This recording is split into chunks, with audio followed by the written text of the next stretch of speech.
Coming up on Speedway Line Report Radio, presented to you by Shaler Acura, Manchester, Connecticut. Tonight, joining me and my co-host, Ricky Rotondo, in the Twisted Tea Open Modified 80 at Stafford Speedway on Friday night.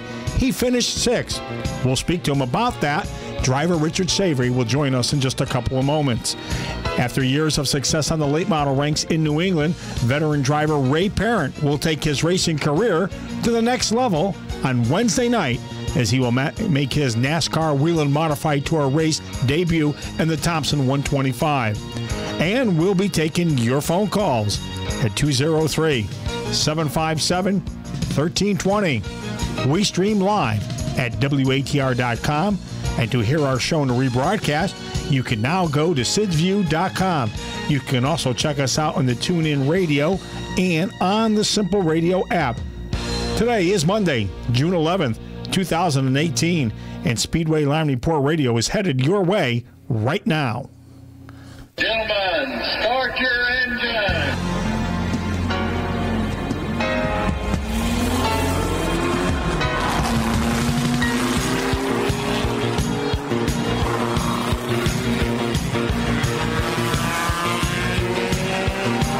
The green flag is in the air, and it's time for the Speedway Line Report, presented by Shaler Acura of Manchester, broadcasting from our WATR studios in Waterbury, Connecticut, and streaming live around the world.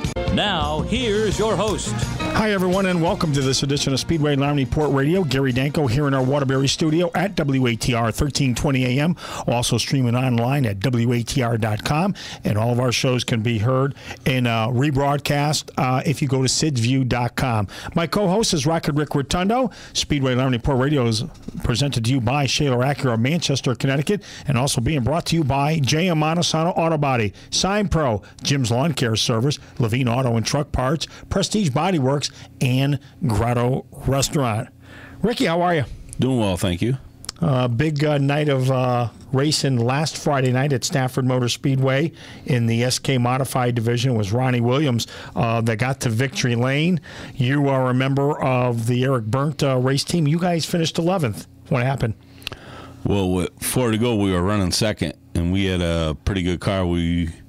If that caution hadn't come out at lap 36 there, well, the first one I should say, we were looking on the outside to try to get by Ronnie Williams, and then on the restart we got help into the corner, and we went up the track, and then as we went up the track, somebody tried to move us out of the way, so we weren't in the way of anybody, and it didn't work for him. But we got banged up pretty good. We had to come down pit road running second, and we ended up we got up to 10th, but we just couldn't hang on to 10th because the car was bent up, so we ended up 11th.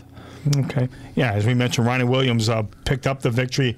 Glenn Reen, Dan Avery, Michael Jarvis, Matt Galco, Keith Rocco, Tommy Bowles, Chase Dowling, Mike Christopher Jr., and Todd Owen rounded out the top 10. And let me just say, Ronnie Williams, he actually lost the lead and got it back before the end of the race. So he did a good job wheeling it back to the front. Well, congratulations going out to Ronnie and his whole team, and congratulations to all the drivers that visited Victory Lane on Friday night over at Stafford Motor Speedway. And, of course, the Open Modified show, it was Tommy Barrett that picked up the win. We're going to talk to sixth-place finisher Richard Savary. He'll join us in just a couple of minutes. And later on, Ricky, a driver that's had a lot of success in late-model cars, he is now going to make his NASCAR debut on the NASCAR Whelen Modified Tour. We're going to talk to Ray Parent. We're going to talk to him about that and how things are going over on the Fender side, where he's had a lot of success, and we'll get his take on going to Thompson and wheeling an open wheel modified. Yeah, I wonder if that's his first time in one of them type of cars. It is. First time ever in open wheel modified. Wow. And you're going right to there. Yeah, But as I mentioned, he had a lot of success in late models. I believe he's going to be in a brand new LFR car, so we'll talk to him about that coming up a little bit later on. The number that you need tonight, if you want to talk to any of our scheduled guests, 203-757-1320, 203-757-1320. That's how you reach us here at our Waterbury studio at WATR 1320. We'll take our first commercial break. When we come back, we're going to talk to Richard Savary. We're back right after this. There's nowhere else like Shaler Acura in Manchester. Shaler Acura is Connecticut's first Acura dealer. Whether it's an MDX or RDX sport utility or a sport luxury sedan like the ILX or TLX, Shaler has what you're looking for. They also have the area's best selection of certified pre-owned Acuras in the area. Shaler Acura is the only Connecticut Acura dealer to earn the prestigious Dealer of Distinction Award by Acura for outstanding sales and service 18 times. At Shaler, they make owning and driving an Acura easy. Visit their ultra-modern, newly renovated facility today. Shaler Acura, 345 Center Street, Manchester, exit 60 off I-84, or visit them on the web at www.shaleracura.com.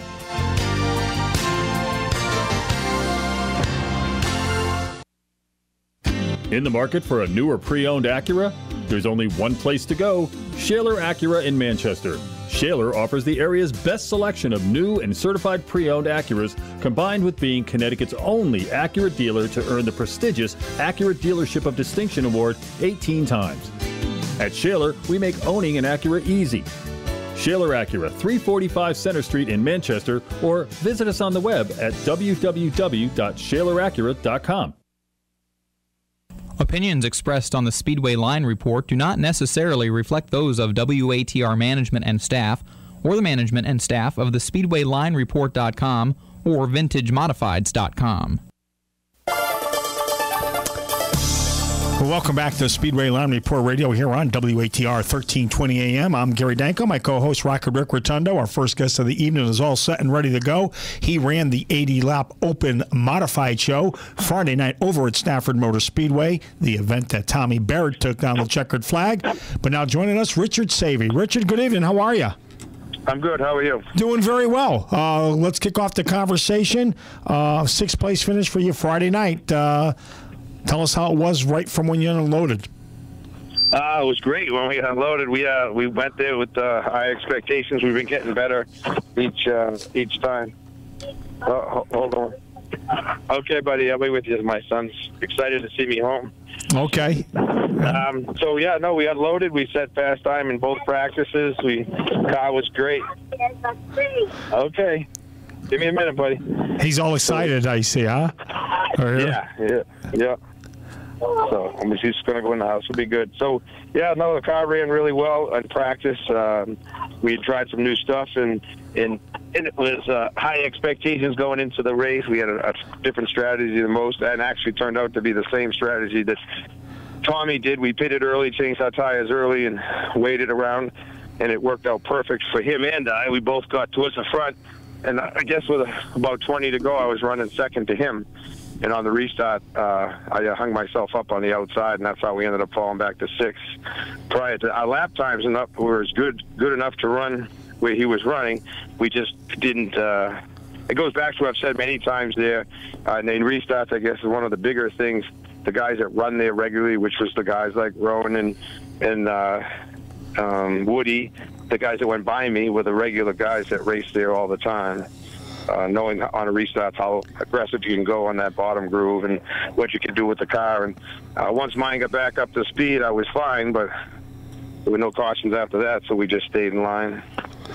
Yeah, Stafford's tough on the restarts if you got to be starting up on the outside. You got to heat up the right sides, get them hot so they stick a little bit better when you get into the corner. It's just one of them things at the racetrack. It's little tricks you could try to do to try to help you, but the outside of Stafford's tough.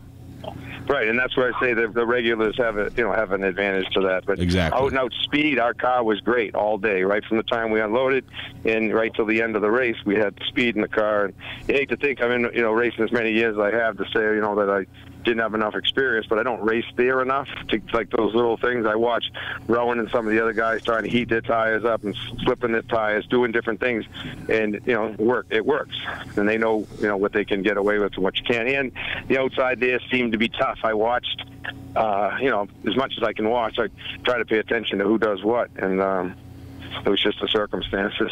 Yeah, like I said, I go to Stafford every week, and outside could be tough. There's a few guys that kind of have a little bit of a knack for the outside on the first initial start, and like I said, you heat up the right sides, and that way there the car turns better, and you're leaning more on the right side than the left side, and it's a tough game at Stafford on the outside on a restart. You got to hope to get in.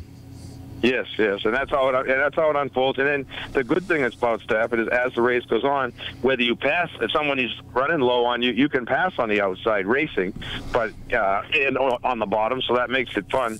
But just on the restarts, like you said, it's just, and I haven't run there enough or have the experience enough to get heat in my tires enough, or whatever I didn't do going into the corner, trying to get into the corner hard and get crossed up enough that those regulars that with experience, they just went zipping right by, and now here I am back in line.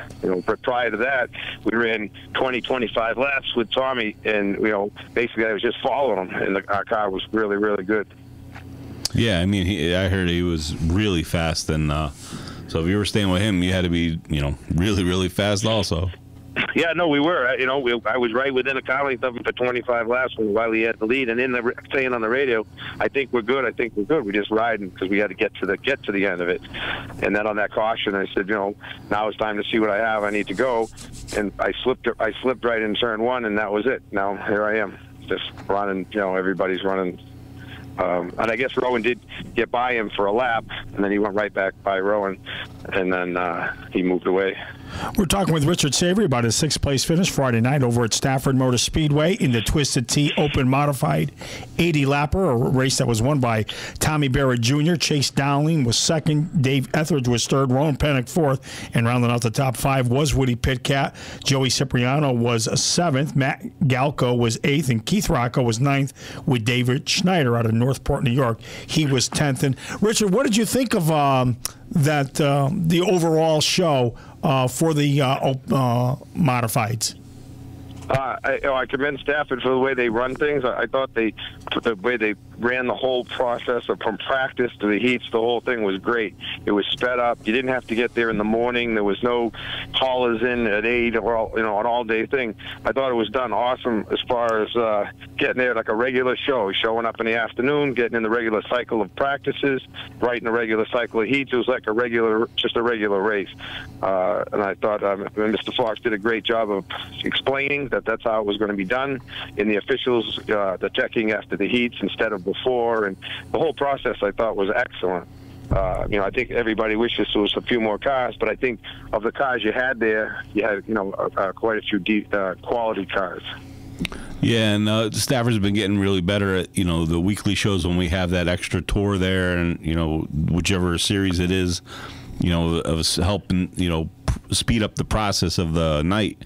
And they've been getting really good at it. Yeah, I thought they did a great job. They talked about it, and a lot of places talk about it, how they want to speed things up, but they just ran it off, and it clicked, bang, bang. It was great. You can't control cautions. A couple of the races before ours, it was a little longer than you would have liked, but I think our race ran pretty clean for 80 laps. Only had a couple cautions in it, which gave the guys time to make tire adjustments and whatnot, which then everybody was able to go the best they could. So I think that as far as our race as a whole, it went really well.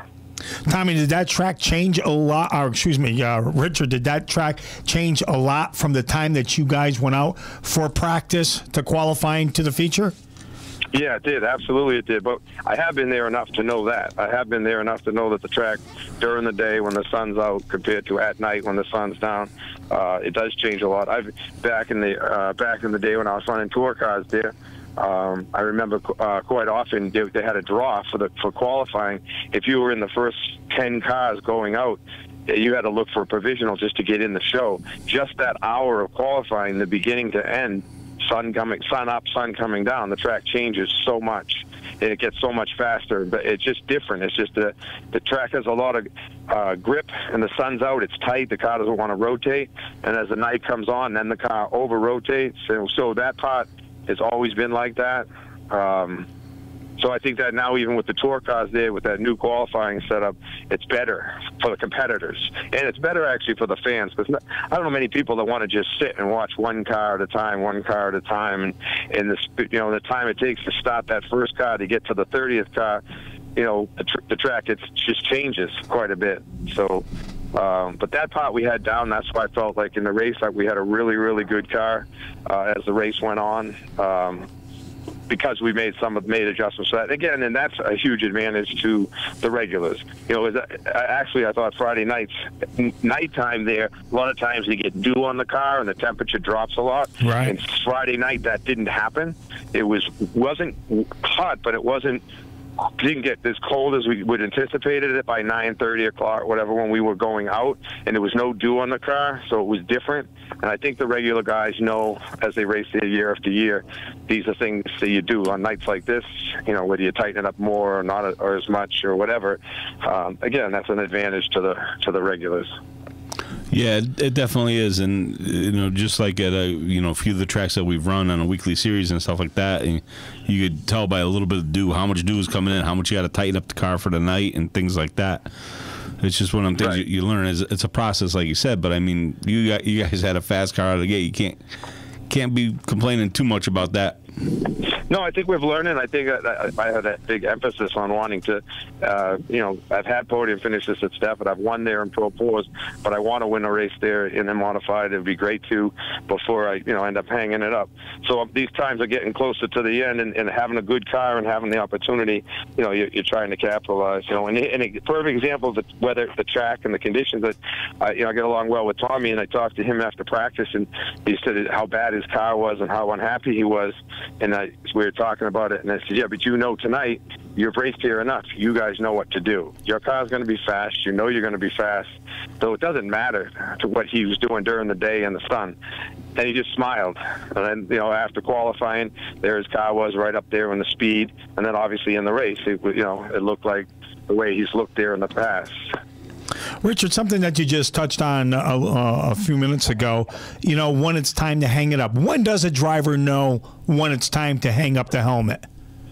I think everybody's different. It could be financial, it could be physical, it could be a bunch of different scenarios. I can remember when I was younger, when my father, who raced, into his 60s, right? He said to me, there are two things that would make you hang your helmet up. One would be being afraid to get hurt in the car, and the other one would be not competitive. And so at my point, I'm in my mid-50s, I've said to my guys, as long as we're having fun and as long as we can win.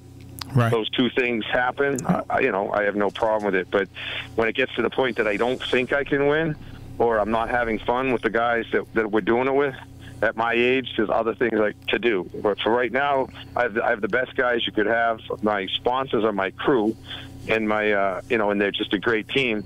But in my case, too, though, I have a 5-year-old, as you just heard when I pulled in the driveway. Right. He's very excited, and he's skating and playing T-ball and doing all kinds of activities. So that's the direction I'm headed, to do stuff with him. He's got a gas quad. He drives around the yard like a maniac. And so I'm not going to step away and be bored or wondering what I'm going to do next. This will be a whole new chapter for me. But as I said, as long as we feel like we're out there and we're competitive and we're finishing in the first 5 cars or 3 cars and we can win a race or 2 every year, I said I'm in if they're in. Right. Sure. But when that changes, the last thing I'm going to do is just drive around in circles. What now? Any quarter midgets in the plans for your son? We're going to leave that up to him. I'm not going to that never happened for me, not growing up or anything. I never got into a car until I was 19 years old. First time I ever, drove a race car. So I wouldn't, today's day and age, they start at 5 years old. And I've been talking to some people, and I brought him over to the Little T just to see what it was like. And now people tell me that at this age he can go for rides, go drive a car. So I asked him if he wanted to. He says he does. So probably in the course of the summer, I'll put him in one. just to let him take it around and see how he feels about it. Because I'm driving right now, he thinks that's awesome. He thinks racing is great. Right. I think if I'm not driving for a few years and we're off playing hockey or baseball, I don't know that he'll be like, hey, Dad, I still want to do that. He might. So if he does, sure. I mean, that would be great for me to follow up and work with him. Sure. But that'll be totally on him. His mother wants no part of it, so it'll definitely be a... They normally never do. Yeah. Well, yeah, she wants bubble wrap and yeah. no contact. That since he's 5 years old, I mean, you got to race at least 11 more years, so he's 16 years old to get into an SK or something. Yeah, that's not going to happen with me, for sure. But if he got into a little quarter midget thing or something like that, those little Bandero cars, there's so many options now that they didn't have. When I was a kid at his age, I was trying to work on my father's car, and, until I could lift a tire, they didn't want me around. And then once I could put tires on and off the car, now I was an asset because I could help. So we just hung out until you could do all that. And then growing up, I mean, I rode motorcycles and stuff because that's all that was really available. There wasn't those other options. And I graduated high school at 18 and bought my first Pro 4 chassis and built it and started racing at 19. So that was, at that point, my father was still racing competitively at Riverside Park in modified. So, sure. He was doing his thing and I went off and started doing mine. Yeah, it's one of them things. It's all up to the individual. I mean, Eric Burnt, his son, he's into racing, but sometimes he's not into racing. I hear that too. I talked to a few guys now that their kids got into the little quarter midgets and did real well and liked it, but then got bored. And it just didn't have the interest to want to work on them. They just wanted to drive them. And that's not the way it can be. You have to, if you're going to do it, they got to be a part of it, I think. Everybody's different. But I see Robbie Summers' son just won a race. Yeah. His first time. Yeah, it's just one of them things. It's like Eric's son, he also likes to play soccer. Yeah. Most of his friends play soccer. Right. So now when he's at the racetrack, none of his friends are really at the racetrack.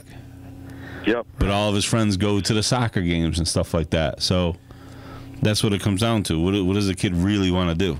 Right. And I think you're 100% right that with my son, and that application is going to be his friends. He don't have any friends at the races.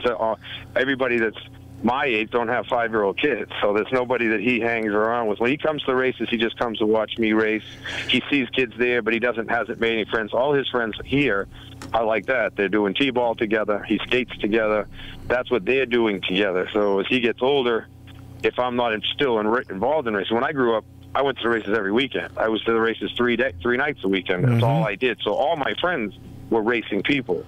Parents would drop us off at the gate, and because we were too young, and we'd all go into the stands and hang out with the other kids that were in the stands, and we'd talk about racing and hang out and cheer on our drivers and get in the winner's circle pictures with whoever won. It was just that's what we did as kids.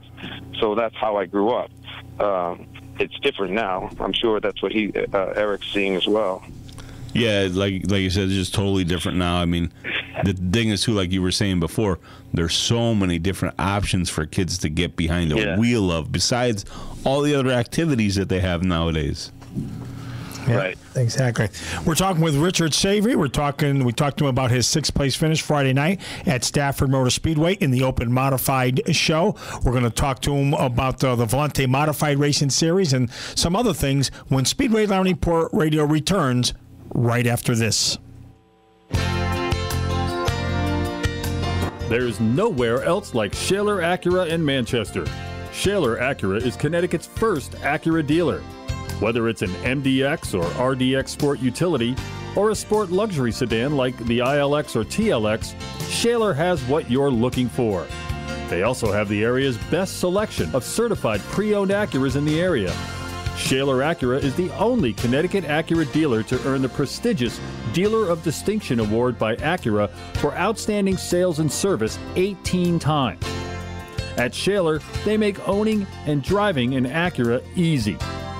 Visit their ultra-modern, newly renovated facility today. Shaler Acura, 345 Center Street, Manchester, exit 60 off I-84, or visit them on the web at www.shaleracura.com.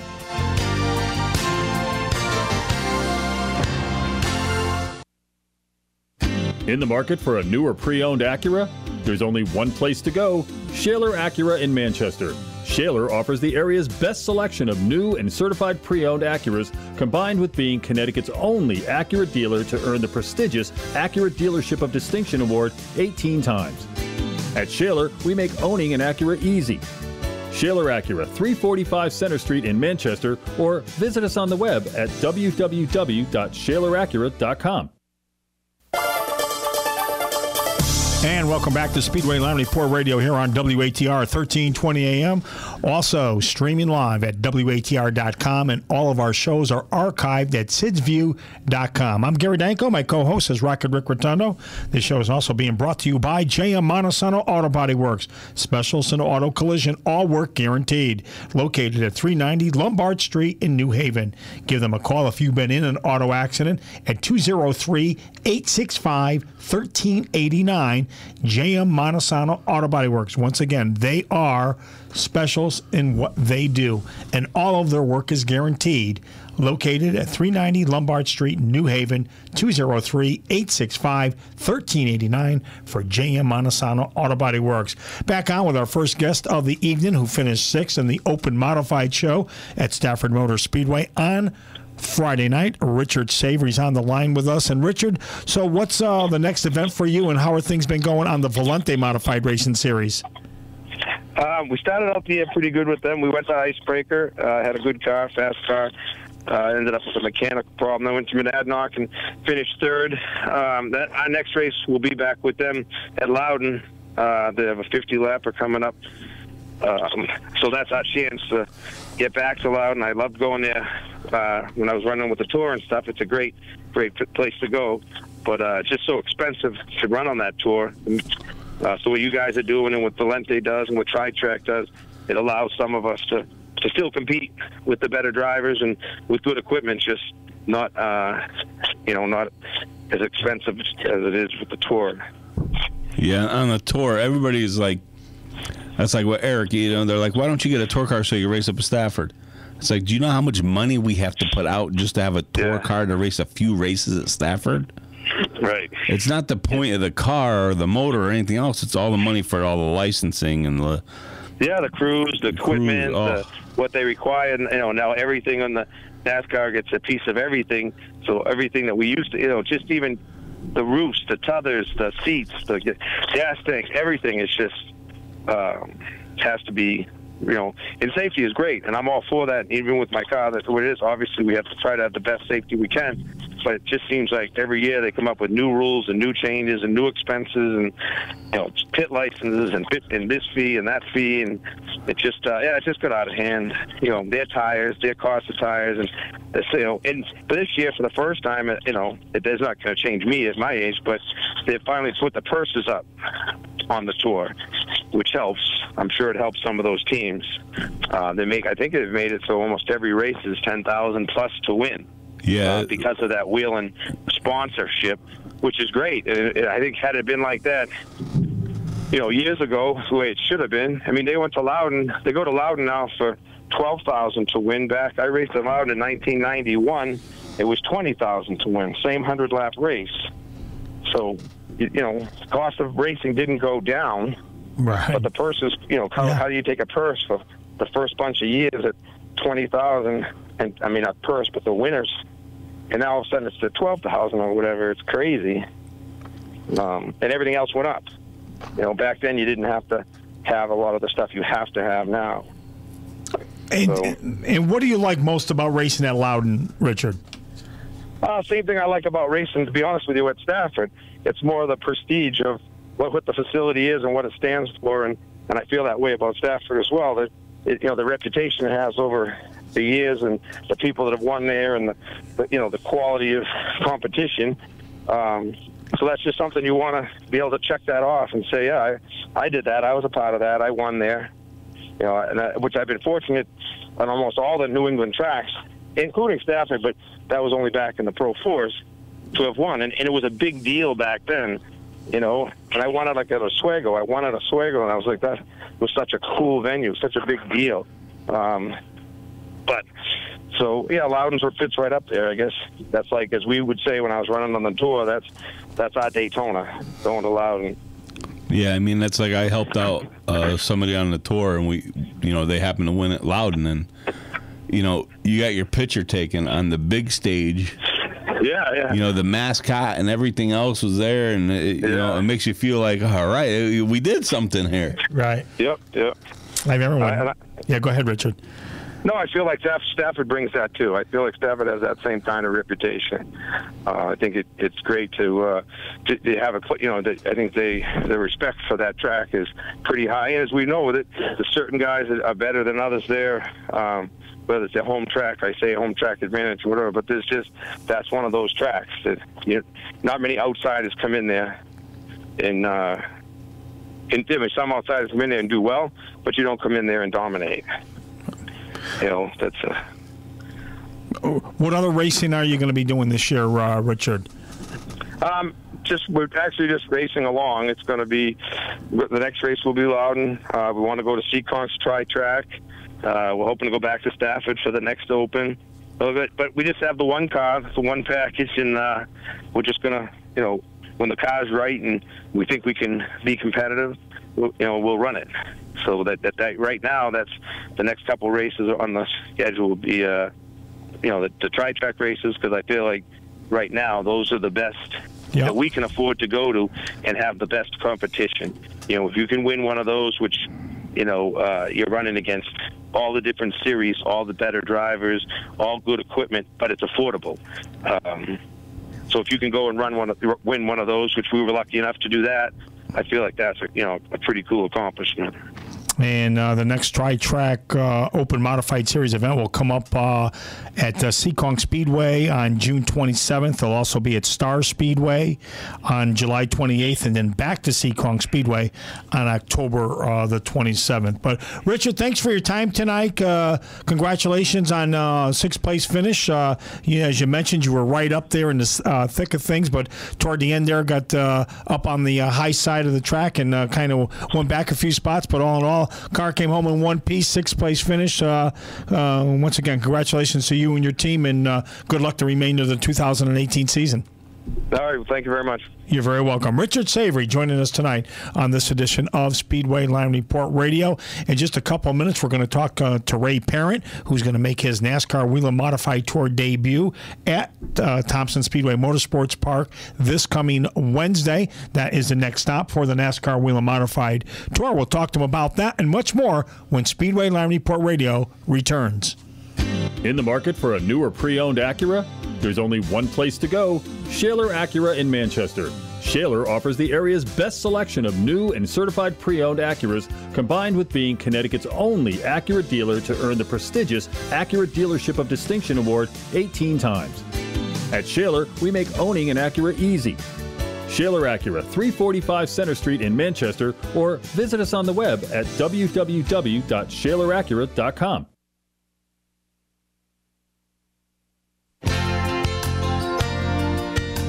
There's nowhere else like Shaler Acura in Manchester. Shaler Acura is Connecticut's first Acura dealer. Whether it's an MDX or RDX sport utility, or a sport luxury sedan like the ILX or TLX, Shaler has what you're looking for. They also have the area's best selection of certified pre-owned Acuras in the area. Shaler Acura is the only Connecticut Acura dealer to earn the prestigious Dealer of Distinction Award by Acura for outstanding sales and service 18 times. At Shaler, they make owning and driving an Acura easy. Visit their ultra-modern, newly renovated facility today. Shaler Acura, 345 Center Street, Manchester, exit 60 off I-84, or visit them on the web at www.shaleracura.com.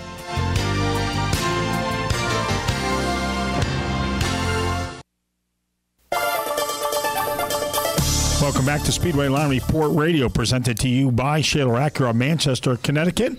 You can listen to us on WATR 1320 AM. You can also listen to us online at WATR.com, and all of our shows are archived at SidsView.com. I'm Gary Danko. My co-host is Rocket Rick Rotondo. We just heard from Richard Savary. Our next guest is all set and ready to go. After many years of success on the late model ranks in New England, He will now make his open wheel modified debut this coming Wednesday over at Thompson Speedway Motorsports Park on the NASCAR Wheel and Modified Tour. Ray Parent now joins us. Ray, good evening. How are you? Good. How are you? I'm doing very well. Thanks for taking some time out to join us tonight on this edition of Speedway Line Report Radio. For those of you that are not familiar with you, give us a little background of your racing history. Well, I grew up watching my, I grew up racing go-karts, and my uncle was racing modifieds. And all I could afford to do was build a mini stock back in the day. We won a mini stock championship, and then got away from that and started racing midgets for a while. Ran some midgets, some trucks. Then I ran pro stocks for probably 6 or 7 years.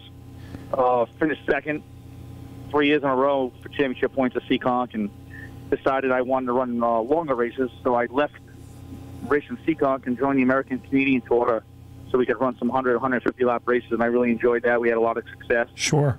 And every time we ever, went anywhere else, we always had good success, and that's kind of where we've been for, the last, say, 7 or 8 years, was, running late models, and every once in a while I'd still jump in a midget or something like that. So. Now, tell us how. I always wanted to get in a modified. This has always been, my end goal was to always run modified. That's what I wanted to do from day one. I could just never afford it. And now you're going to get your chances coming Wednesday night over at Thompson Speedway Motorsports Park, a track that you know very well from running late models over there and having success there. So tell us how this deal all came about for you to run on the NASCAR Wheel and Modified Tour. Don Parsons, and LFR Racing. Those guys, they put this together sometime on Friday. Don called me, and he said, hey, he goes, I don't know if you're interested or not. He goes, but next Wednesday you want to run a modified instead of a late model? And he laughed because he knew what my answer was going to say. It's going to be. And he goes, I think I put together a deal for us to try to make this happen. And that's I can't thank LFR and my car owner, Don Parsons, Racing. They put this deal together. Don knew my aspirations of always wanting to go modified racing. We were hoping to actually have a modified this year and either run some tour races or SK stuff. We weren't really sure what direction we were going to go in, but he had some things go on in his life that kind of slowed us down a little bit, and things are moving full steam ahead right now, and pretty excited about it, to be honest with you. Yeah, it's pretty, good story there where your first time behind the wheel of a all-wheel modified, you're in the modified tour. I haven't sat in a modified since my uncle when I was probably 14 years old. I've seen his, that car was my father was a crew chief, and they rented it out of my dad's house, and the last time I ever sat in a modified was down there. And this is, Saturday morning I drove up to LFR, got fitted for the car, and it's, we're good to go. And I'm pretty excited. What's cool is that most of these opportunities are coming to 16, 17, 18-year-old kids. You know what I mean? And I'm a 44-year-old guy who gets an opportunity that I thought would probably never happen at my age now. Most of the time, most of these guys like DPR and Don Parsons Races are probably looking more for younger guys, and he's looking for somebody more experienced and maybe polished a little bit more or whatever. But it's a pretty cool deal, and he believes in me, which. It's pretty awesome. That's the main thing right there, that he believes in you. That's well said. Well, there's a couple things. It's like you didn't drive SKs, so you don't have the experience with the open wheel car, but you also don't have the bad habits of driving an SK. Yeah, so.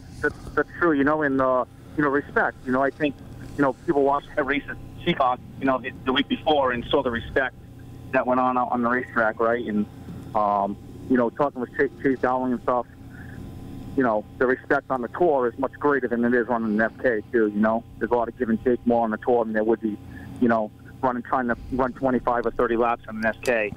When you get 125 laps, people tend to give and take a lot more, which is more, more what I'm used to anyway, So it's a pretty cool deal. I'm pretty excited about it. And you're driving an LFR chassis? Yeah, I'm driving Austin Pickle's car, actually. That's housed at LFR Racing. So I'll be driving I believe it's the 63 FL Florida car. Okay. We're talking with Ray Parent. He's raced go-karts, TQ midgets, regular midgets. He also has a lot of success running late model race cars. And, Ray, at one point it looked like your career was coming to a scratching halt until a few years ago. And you got hooked up with Don Parsons. Tell us a little bit about Don Parsons for my listeners that may not be familiar with him.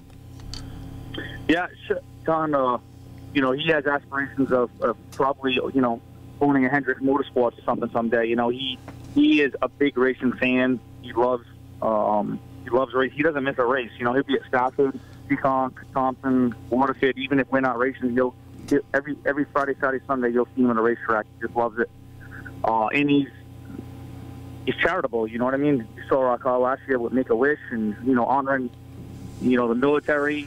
He's a very young, successful guy, and he inboxed me through Facebook telling me, how come you're not running the American Canadian to our race at Peacock? I was hoping to see you there. And I said, well, I'm so hopeful that I'll be there, but I'm trying to put some funds together. And he said, well, I want to sponsor the race.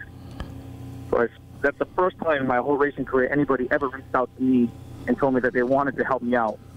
And he inboxed me through Facebook and said he wanted to help me out. I called him right away, and we worked out a deal, and he sponsored me. Andy hung out with us, and he saw the way the family was, the crew guys were, the way everybody got along.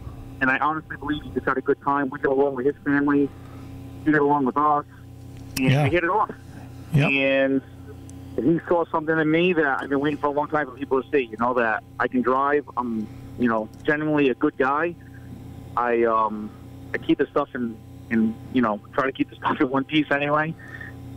And we've been racing together ever since. I told him at the end of the year I was all done. I just couldn't afford the time anymore. I obviously we work a full-time job, and my son racing legend cars. And I've always gone after big companies for sponsorship money. People that follow me through my career have had some big sponsors. Sure. And to run on the American Canadian Tour was very expensive, and I felt like I was just running down dead-end roads. It's a lot of work when you get corporate sponsorship. You have appearances to make. You have to have 2 cars. There was a lot of stuff going on, and I just couldn't do it anymore. And Don said, "Listen, I'll take care of the financial end. I want you to drive for me." And so I house the car. I maintain everything. Take to the racetrack, and he takes care of all the bills and sponsors and stuff, and it's worked out very well. Now, when you said that you saw him in the Facebook and you inbox and all that stuff, and then you called him right afterwards, how many times did you look at that Facebook thing to make sure that was saying what you thought it was saying? Yeah. Right? That is true. That is the only time that anybody's really ever said, "Hey, I want to help you out." And I've always respected. The worst part for me was, I'd go out and get big sponsors.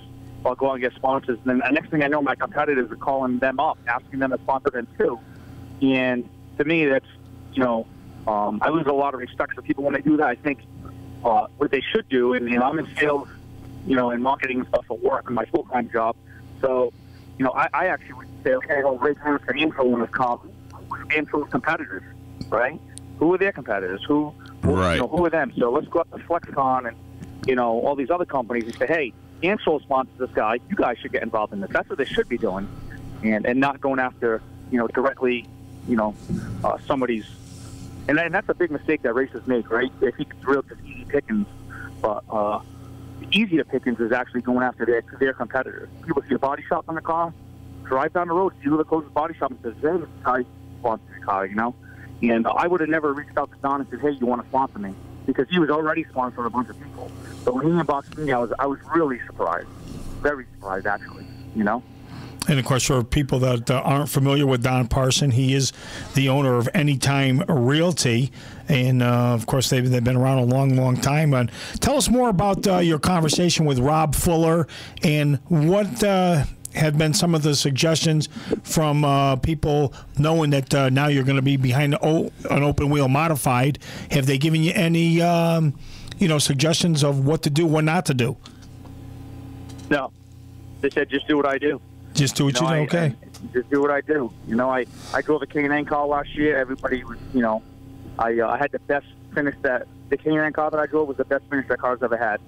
And, we went out in the NEMA midget for Bird Train last year. Seekonk went out in the heat race, started 7th and won the heat race. So he said, just do what you do. I asked him for advice from the teachers, just do what you do. So all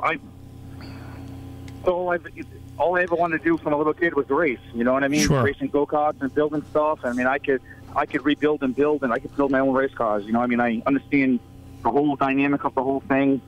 I just needed opportunities, and this is my opportunity. So I don't want to sound cocky at all. No. I realize they're a handful, but I'm fully confident going in. I know I can do this. This is not, you know what I mean? It's, as my buddy said, it's got 15 inches of love all the way around it. I'm used to driving with 8-inch tires. I'm going to have 15 inches of love all the way around me. He goes, you're going to do so good. I can't wait to see you. There's a lot of people that I know that have called me up or inboxed me or texted me, say, oh, my God, I haven't been to Thompson in years. I can't wait to go and see your race Wednesday. So hopefully the weather cooperates and, they get a good crowd. And, I can come out here with a nice top 10 finish would be great for me. Whether that's setting my expectations too high or not, some may say yes, some may say no. But, my goal is to come out here with a top 10 finish, keep the car in one piece, and, keep Don happy, and hopefully, we can grow a relationship with LFR and Don. We were hoping to have an LFR car this year or something like that. And, I know Rob always kept this in his mind. So this is when he called Don and said, hey, we got something that we could possibly put together for Wednesday, Don was all over it. Yeah, I mean, it's one of them things where he just needed that opportunity. And, there's certain people, I mean, because I've gotten behind the wheel of a race car, and, because I work on them and do all this stuff, I just wanted to get to know the car better. And I was no driver by no means, but when I was behind the wheel and I'm feeling the car, you get the tight, the loose, and everything else, way better than just, the driver telling you and looking at the car and everything else. So that was great for that experience. But I could tell when I was out there, I was not a driver.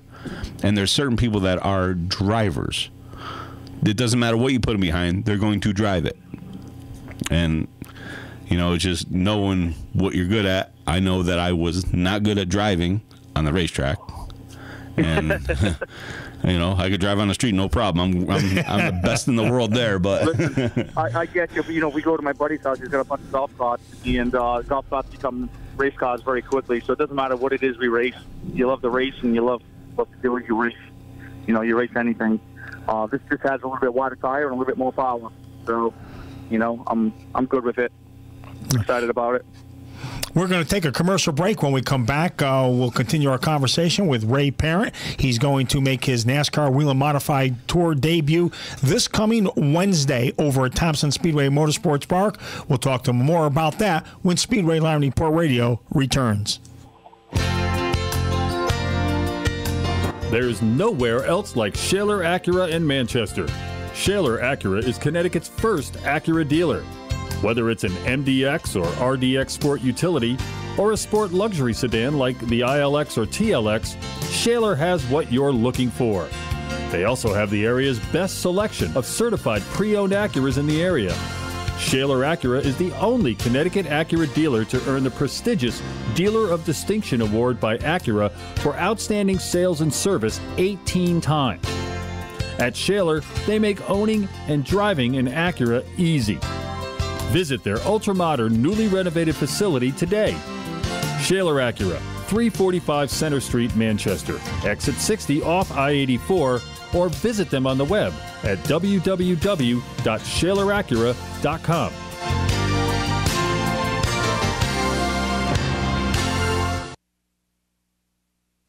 In the market for a new or pre-owned Acura? There's only one place to go, Shaler Acura in Manchester. Shaler offers the area's best selection of new and certified pre-owned Acuras, combined with being Connecticut's only Acura dealer to earn the prestigious Acura Dealership of Distinction Award 18 times. At Shaler, we make owning an Acura easy. Shaler Acura, 345 Center Street in Manchester, or visit us on the web at www.shaleracura.com. Welcome back to Speedway Line Report Radio here on WATR 1320 AM. We're also streaming online at WATR.com, and all of our shows can be heard in a rebroadcast at sidsview.com. I'm Gary Danko. My co-host is Ricky Rotondo from R&R Fabrication. Speedway Line Report Radio is also being brought to you by Prestige Bodyworks. If it's foreign, domestic, exotic, and it's collision and refinishing, it's Prestige Bodyworks, 3 Colonial Road in Canton, Connecticut. Give Carl or Brett a call at 860-693-1350. Prestige Bodyworks, foreign, domestic, exotic, collision, and refinishing, it's Prestige Bodyworks, 3 Colonial Road, Canton, Connecticut. Carl or Brett you want to talk to, you can give them a call at 860-693-1350. And this show is also being brought to you by Jim's Lawn Care Service out of Cheshire, Connecticut. When it's maintenance and lawn care, it's Jim's Lawn Service. Give them a call at 203-272-2054 for Jim's Lawn Service out of Cheshire. Back on with our second guest of the evening. He's had a lot of success in late model race cars, and he's going to get a chance to run on open wheel modified this coming Wednesday at Thompson Speedway Motorsports Park.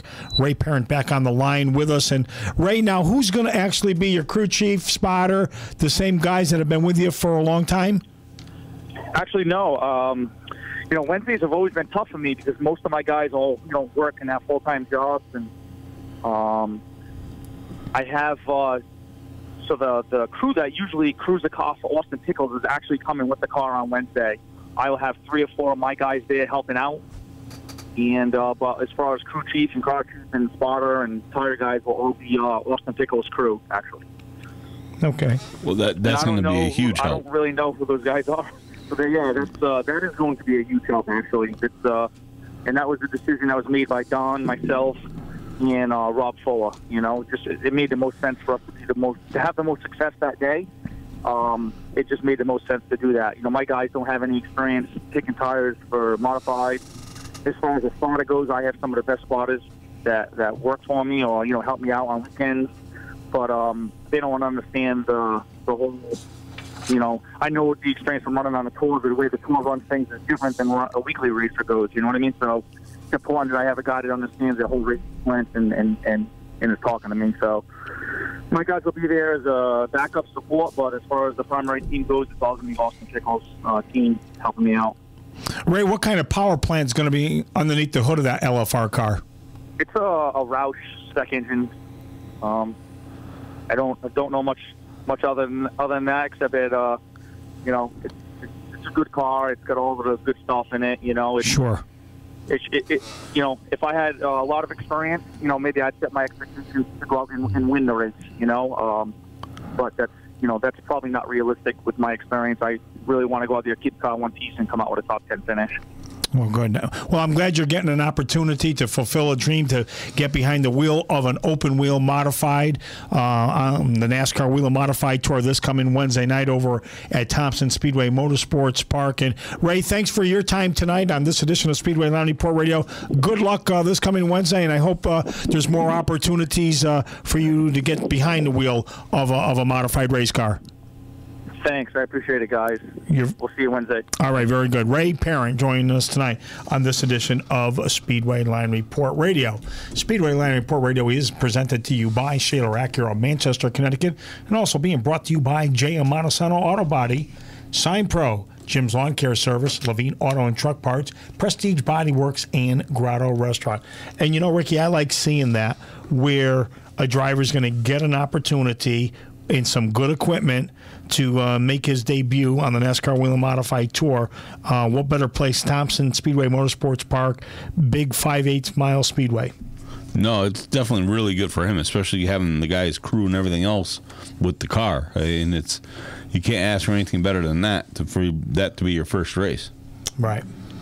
So that's going to wrap up this edition of a Speedway Line Report Radio. Big thank you to Richard Savary, who joined us a little bit earlier tonight. We talked to him about his 6th place finish over at Stafford Motor Speedway on Friday night in the Open Modified Show. And we just got off the phone with Ray Parent, who's had a lot of success in late model race cars. He's driven midget race cars, and once again, going to get a chance to get behind good equipment with some good horsepower underneath the hood, Ricky.